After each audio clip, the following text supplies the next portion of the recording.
do that. Thank you everyone for all the demonstrations of the features and the dragons.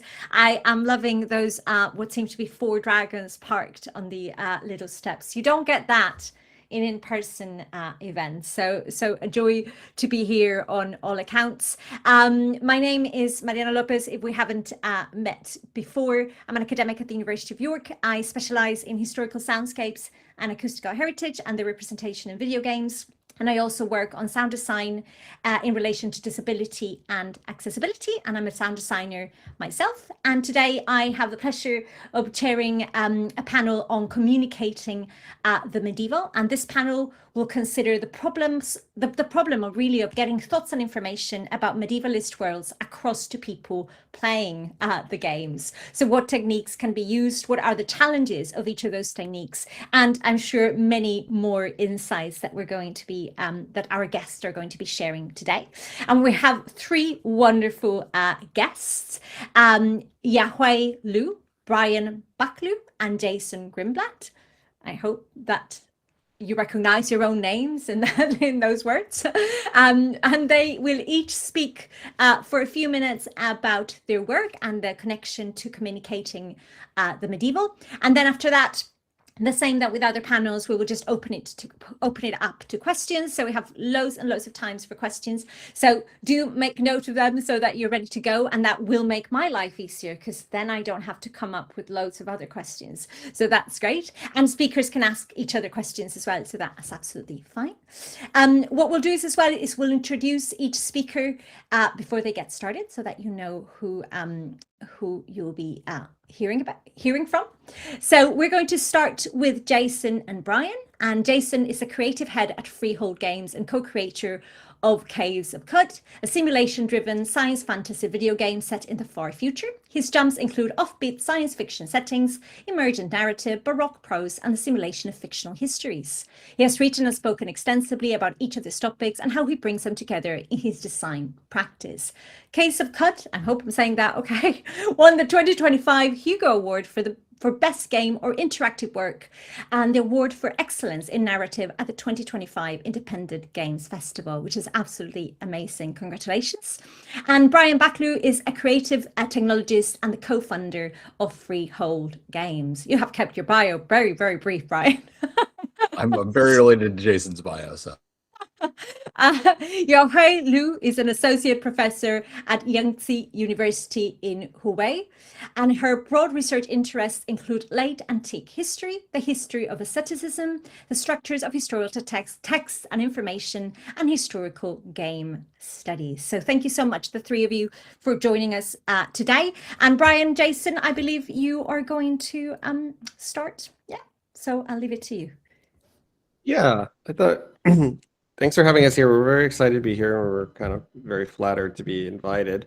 I think we'll just talk through a little bit our game and some of our thoughts here. I think while I was going to be doing that, Brian was maybe going to be sharing the game just so you can, in the event you haven't seen it, what it looks like.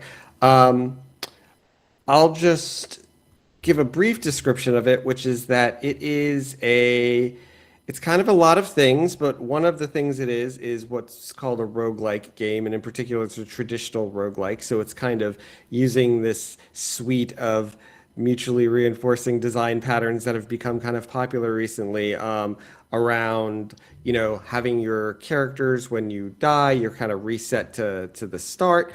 Often these games, ours in particular, use a lot of like algorithmic generation or what before was called generativity, now with AI is meaning a sort of different thing, but like all sorts of ways to generate aspects of the game, like maps. The map you're looking at, the village you're looking at is all kind of like both has hand authored pieces, but also randomly, dynamically generated as well. And so it's kind of different each time you load it up, which meshes well with having to replay the beginning of the game over and over because you've kind of being reset time and time again. It's also, and we like to call it a role-playing game. It's this big science fantasy, sort of far future, dying Earth role-playing game that we've been working on for a very, very long time.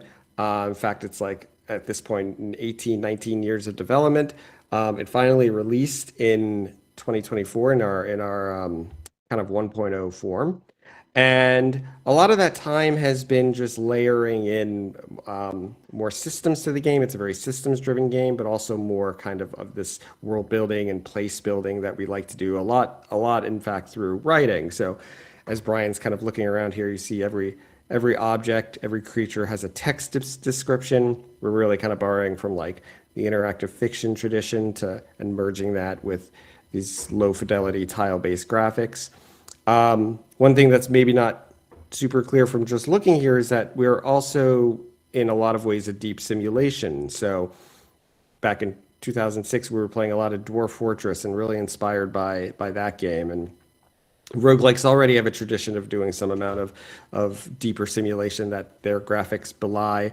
And so we kind of lean into that. So there's a physical simulation, you can melt solids and you can freeze that water there and walk over it as ice, and you can dig anywhere in the world. But then also we veer into some of what's sometimes been called qualitative procedural generation, where we're trying to generate a history for this village. We're trying to generate a culture. We're generating relations between people and factions in the world. And that all kind of like spins up at world generation. Then you have a world to explore. And as you explore new parts of it, sometimes a new aspect of the world that hadn't been figured out yet kind of gets figured out and worked into the history.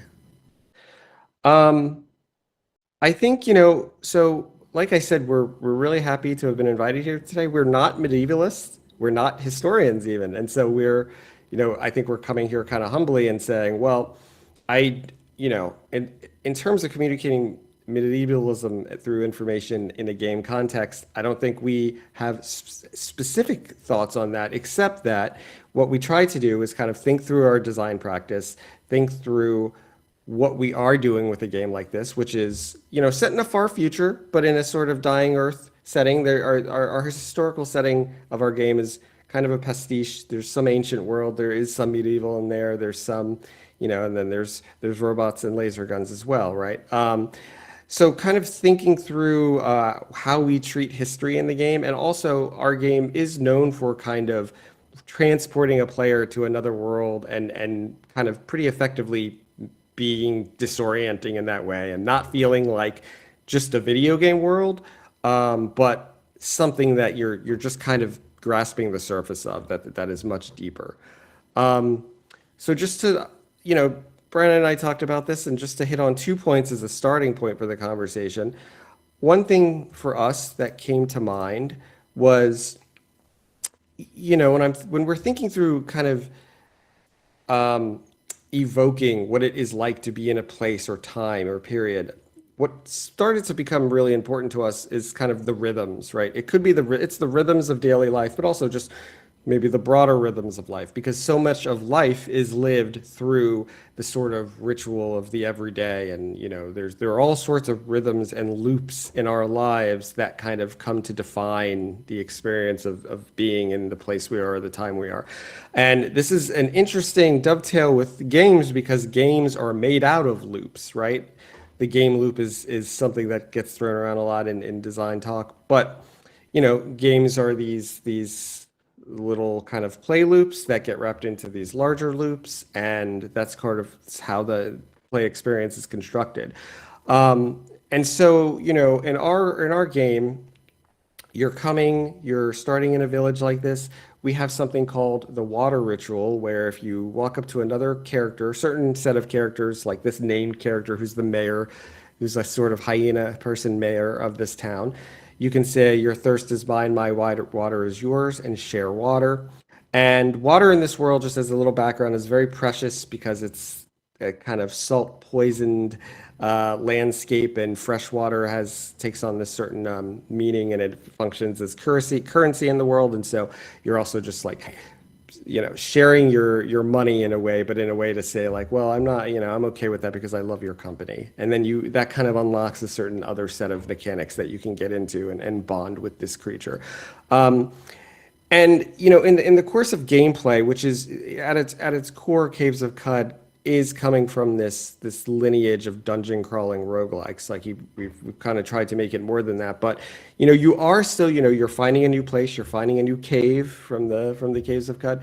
You're doing some exploration, you're finding one of these creatures, or sometimes you're coming back to the village after a deep dive of cave delving, and you find another creature, and you can do the water ritual with them. And it's this nice kind of like coming back to a safe place after this dangerous excursion, and it becomes a sort of ritual. And I think importantly, it's like it's not just a ritual that we're gesturing at that happens in the world, right? I think that would be a lot.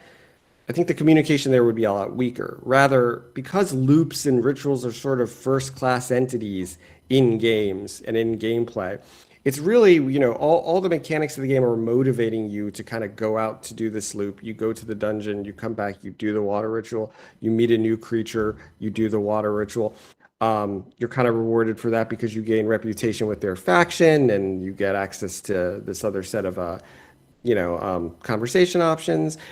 And so, like, just from a sort of gameplay perspective, you're motivated to do this. But at the same time, as you're going through like the motions of that gameplay, you're kind of getting this enriched sense of what it's like to be in the world.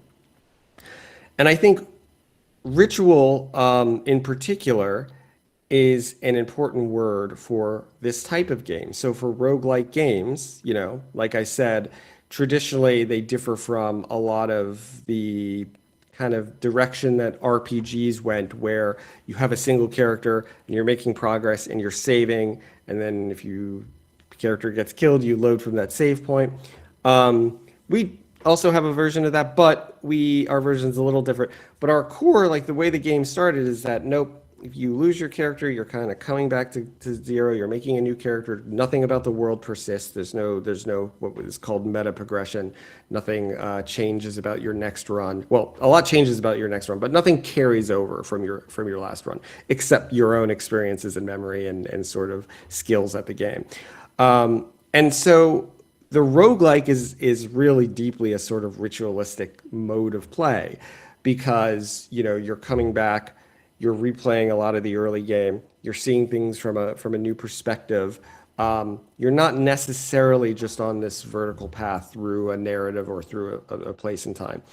And one thing, in talking through this with Brian, we found kind of interesting is like Caves of Qud, because often it's a very difficult game. Often what happens is you'll play a character, you'll play him, you'll gain 1 or 2 levels, you'll die to some extraordinary circumstance. You'll be stoned to death by baboons, or you'll slip on acid or fall down a hole. And in this sense, you kind of get this kind of breadth of lives. You get the experience of playing a breadth of lives in this world, which again, and seeing a new village and seeing a new place and seeing a sort of horizontal slice in a way that a traditional save load might kind of like fast forward you through. And we like, in reflecting on that, I do think it kind of starts to construct a kind of image of what it's like to live in our fictional, world, right? At least. To see a new corner of it, to see a new side of it, to kind of play the life, not necessarily the hero, but of like, maybe the common person who in this game, a kind of brutal fate might befall. So yeah, I mean, those are some thoughts around how rituals and loops we think are really important in games and in Caves of Qud in particular to kind of evoking the setting and communicating information about it. I think Brian's going to talk a little bit about more about some thoughts we have. Okay. I mean, I think I'm gonna share Jason's sentiment that I'm not a historian, but it's something that I'm like a huge super fan of as a consumer of history in all forms, right? And we've written this game that's sort of deeply informed by history. And I think in thinking about it, one of the things that I do is build the user interfaces for this game. And I think one of the most important things when we're talking about games here, and this panel is explicitly about games, is that we're interfacing with a person. And the interface is always going to be modernistic, right? You're always looking through a particular pane into through some kind of modernistic interface, right? Like I've got a computer or I've got a phone, right? And you've got to present a historical context through a modern interface. And I think it's also interesting that games almost invariably give the player a sort of tool set that feels non-fictional, so that this world is presented in a non-fictional way. My character has a set of stats that are presented objectively, right? Like I have a piece of bread, I have a 22 strength, and in the context of this game, these are sort of non-fictional attributes of the character. I can go find a book in here, right? Like maybe there's a bookshelf, right? Okay, well there's books in here. These are now fictionalized elements of the game of the game, right? Presented as fiction in the context of the nonfiction shell of the game, right? And this is actually pretty tricky when communicating with a player, because anything you present as objective stats to them feels like an objective nonfiction, right? And things you can present in a fictional form inside your game, despite the whole thing being a fiction, are presented as a sort of subjective fiction to the players. And to me, like the communication of information has a lot to do with the very explicit ways that we present the information through these tools. And what I would like, I'm really interested to hear what people who know anything about actual history think about these kinds of things, because we've sort of dallied about it as game developers, and I think would like to know more. Great, thank you so much. I think Lou, this is your moment. Thank you very much, and thank you so much, James, for the invitation. It's a great honor to join, and thanks, Mariana, for chairing, and to Brian Jensen for your marvelous introduction. And I really enjoyed playing your games. So perhaps maybe I could begin from my own experiences with Caves of Qud, and therefore and as it is also a sci-fi game, so my focus may lie less on medieval history proper and more on the broader, somewhat vaguer medievalism. And sorry, because it's like 1 a.m. here in China, so I write something to help me focus. Let me confess something first. I'm not a very skilled player, so when I play Caves of Qud, I constantly get lost, and I wander into hostile creatures, and I die repeatedly and often quite miserably. But precisely because of that, I want to offer my respect, because I felt something I had not experienced for a long time in the game, a very intense emotional immersion, even though that immersion was structured around fear, disorientation, and vulnerability in an unfamiliar journey. And that brought me back to the very first medieval feeling I ever had through games, travel. I was introduced into medievalism through playing tabletop role-playing games, the 3rd edition Dungeons and Dragons, and then through adaptations like Baldur's Gate and Neverwinter Nights series. And when we call ourselves adventurers, we internalize their worldview. The world is traversable, travel is pleasurable routine, and mobility leads to growth and achievement. And each chapter takes you to a new location, some new quest, and usually the road in between is skipped, because otherwise players might get bored. At the same time, my academic introduction to the medieval ages began with Sir R.W. Southern's The Making of the Middle Ages. So the medieval world I first accepted was one of the intense mobility, especially students traveling across Europe in search of learning. And today, with the rise of global history, medieval mobility, including late antiquity mobility, has become a popular research theme. But I realized something when I had a real-world experience. When I was visiting Exeter one sunny afternoon, I decided to go to see the sea. I thought I was a fearless adventurer as I were in games, and so I didn't bring my passport, I didn't bring a charger, I just took my phone and left. And by the time I reached the coast, it was past midnight. I could not check into a hotel. I had to stay awake until morning for the first bus. That was my first time in my life I felt generally fear. And in the peaceful countryside of southern England, walking along the dark coast, not knowing how long my phone battery would last, wondering where I could possibly stay, facing seagulls and open sea.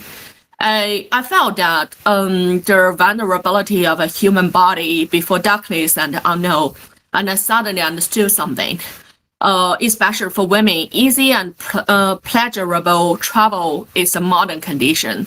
Possibly not a medieval thing at all, as I have thought from my fantasy of the medievalism. All my fascination of journeys and quests inspired by the medievalism game worlds might be far away from medieval folks' own lives. Like almost every medieval themed games include constant travel.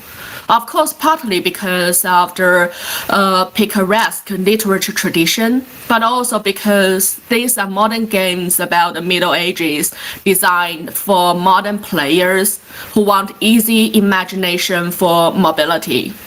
That also brought me to the question, would commercial game companies really design travel as something generally terrifying, without security, without map and all the other things, as it might have been for medieval peasant? So it brings me to our theme. How do we actually transmit ideas about the Middle Ages through games? Not only through textures, close architecture, historical details, but through immersive world structure, especially worlds closer to the lived experiences of ordinary medieval people.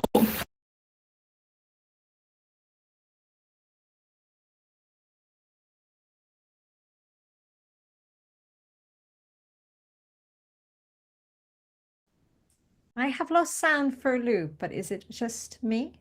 No, it's me. Yeah, we lost. Okay, yeah. So, Oh, so we fine.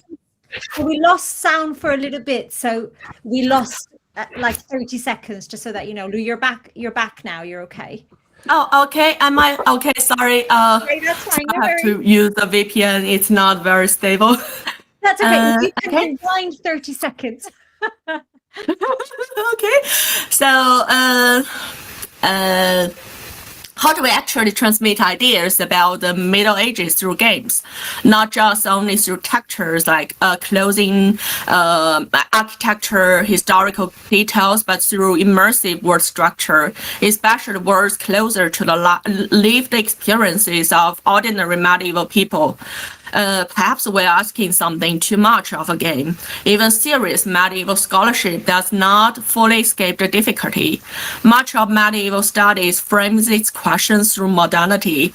Thus, even medieval studies sometimes condition itself as a mirror to modernity, either by criticizing it or by tracing the medieval origin of modern conditions. Travel and mobility are good examples.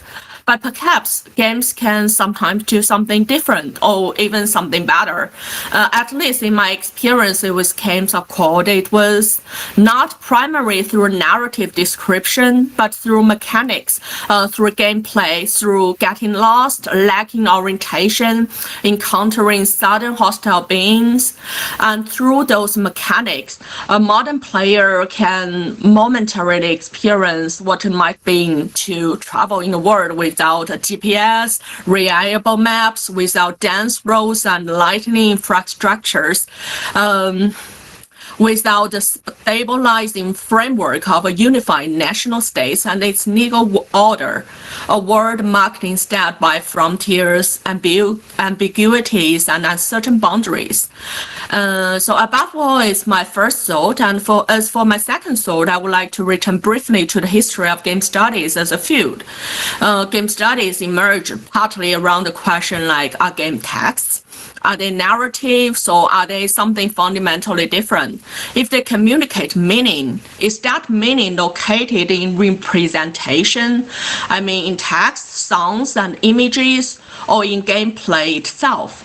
This is, of course, an old debate, so I would blend in my own experiences of playing Caves of Qud and to the reflection that experience prompted. Another element I deeply appreciate was the need to eat. I had to search for food, cook, and manage scarcity. When I was lost and my supplies ran out, I generally panicked. I had to ask, how do I survive long enough to continue traveling?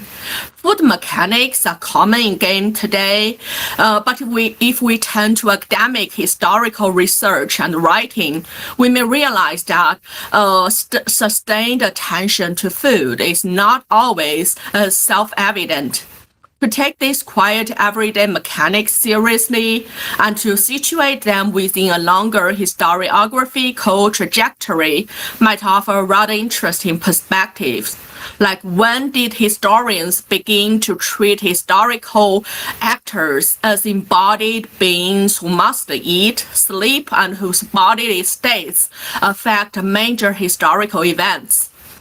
Given my training in patristics and church history, I understand it may be somewhat colored, but according to my experiences, that perspective seem relatively recent in modern historiography, let's say less than a century. But if we step outside the national state political historiography, we find much older traditions, such as hagiography, where bodily discipline, fasting, eating, and sleeping are central narrative elements. So here's my second question. When we use games to transmit the Middle Ages, which historiographical tradition are we close to?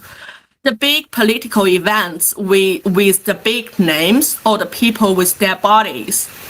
Because historiography itself is historical as well.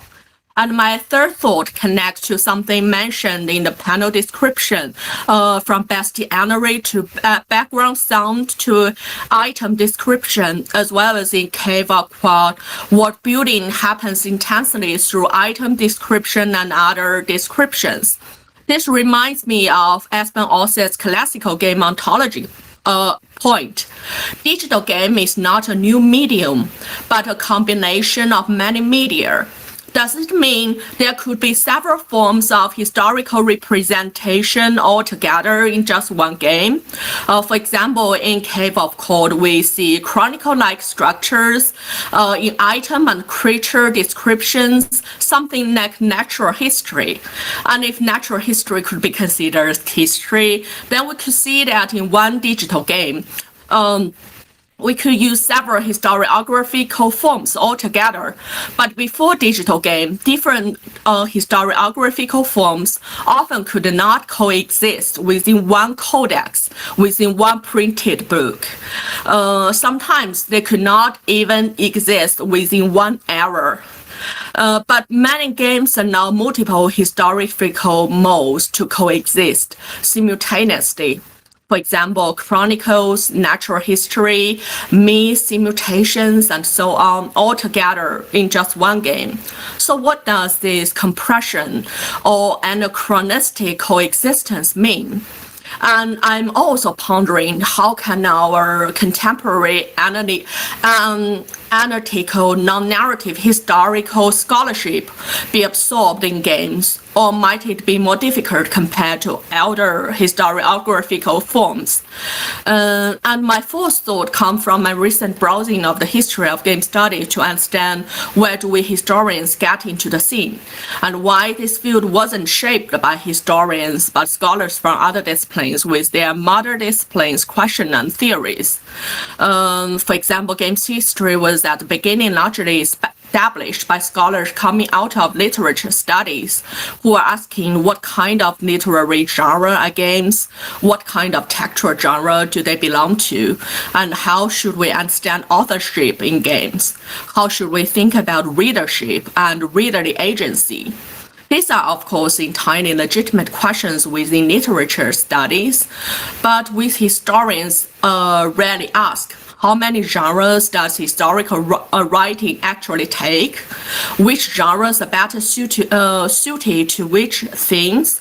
Outside public writing, we emphasize humility and objectivity. We are cautious about rhetoric, and we do not always carry those questions with us when we turn to digital games. Yet digital games, especially commercial ones, as product of late industrial modernity, operates a cybernetic system of control. They persuade and they shape behavior. In doing so, they bring different forms and even control to the surface, precisely the dimension that, at least in my own training, historical scholarship has often sought to keep at a distance. Moreover, as for games, their surface content may be historically accurate, even carefully reviewed by historians, but as a operative system, they train players through feedback loops and mechanical structures that may convey implications at odds with that surface narrative. If players are habituated to leveling up, defeating enemies, accumulating achievements, they are trained in a certain meritocratic logic. How then can they experience something like a medieval theology world of war and peace, and not their labors at a level of mechanics? Finally, sorry for being too long. Game studies originally emerged as a challenge to existing humanistic concepts, theories, and tools, especially literature studies ones. But how could game challenge our own historians' crafts? Which crafts and crafts of which era? Take my own background into consideration. From my background in patristics, I often ask, are scent life like hagiography, historical writing? If they are, how do they transmit knowledge? My tentative answer is they transmit knowledge through urgent imitation. Readers are invited to imitate life, to practice a way of being, in doing, and living that finer understand. In that sense, they are perhaps closer to games than to modern analytical historiography. Players learn not by being told, but by inhabiting, by practicing, by imagining themselves becoming someone, and by living someone's lives. So games may therefore prompt us to ask, what exactly are we trying to transmit about the Middle Ages? And when we attempt to convey history through games, which historiographical tradition are we implicitly inhabiting? And if we look back into earlier historiographical tradition, might some pre-modern way of doing history offer us tools or at least hints for engaging with games? Thank you so much, and I'm very much looking forward to the discussion. Thank you. Wonderful. Thank you so much, everyone. So we're going to give a round of applause to everyone, or whatever emoji you'd like to use. Thank you so much to the three of you. That was really, really interesting, and there's some really interesting comments coming through in the chat. Before we kind of open to questions, Brian, Jason, is there something that you'd like to respond after kind of listening to Lou's analysis? Is there something that you'd like to respond before we move to questions? You don't have to. I thought it was wonderful. I have like 20 bullet points here but I don't have to say them all.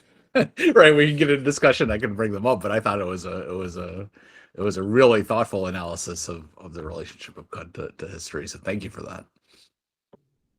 Thank you very much. Indeed, it was really interesting. And all this at 1 a.m. Imagine if it was 5 p.m. That was really, really interesting.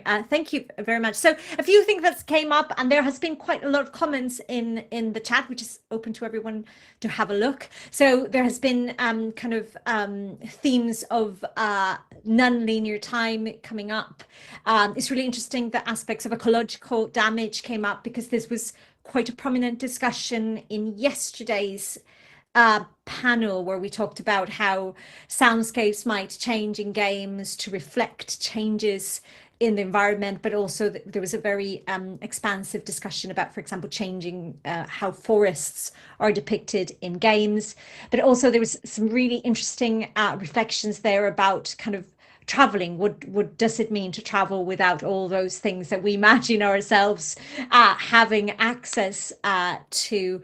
And there's some interesting kind of gender perspectives as well of what might travel have meant for different people, and a lot of also really interesting things about survivor mechanics and things that we might kind of forget with things people had to do. And I thought it was really interesting to think about how food came up more in kind of historical texts, narrative stories that are related to actually not eating as a form of spiritual connection rather than the opposite.